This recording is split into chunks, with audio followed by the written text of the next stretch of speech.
Happy Friday, everyone. You know what that means. Another episode of Coffee, Chats, and Communications. Hey, Nia. Hello, Liz. I'm excited today. We are going to everyone's favorite topic, which is AI. but I know, or everyone's least favorite topic.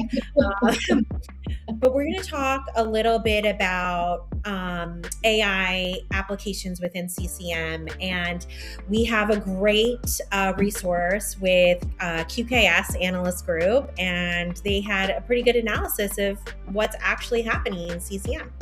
Yeah. I found, whenever we chat about AI, I mean, CCM loves to talk about AI, but not really do anything about it that affects the communication. It's always how they're applying AI in the back office, and that comes from a risk-averse mindset. And as much as I get the risk-averse mindset, where's the innovation to create a AI type environment that fits in with the regulatory requirements that we have, that is secure, that has governance? If I hear one more time, it's risky, rather than something about it.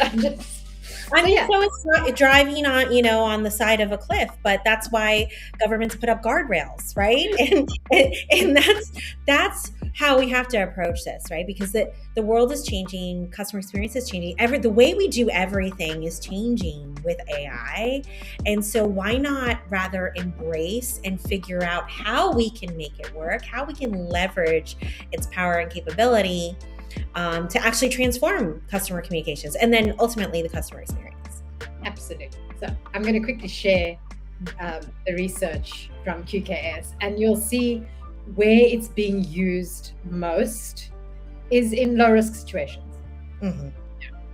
It's all back office stuff, and anything to do with real-time segmentation, or anything that you would pull data at the time of send and make it more personalized, anything to do with the communication, in fact.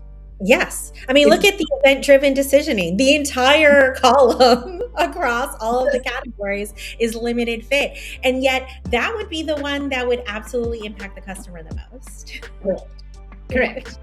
And so as much as in CCM, and because we've been speaking about AI in CCM for many, many years, we just haven't done anything to improve the customer experience. No, we haven't. And in fact, we were talking with a large print service provider yesterday and, sort of digging into what are their thoughts on AI use cases and applications. And, again, I was once again flabbergasted because it was very narrow in scope and very much, we're going to let other companies figure that out, but we're going to let it integrate with what we do. We'll connect. We'll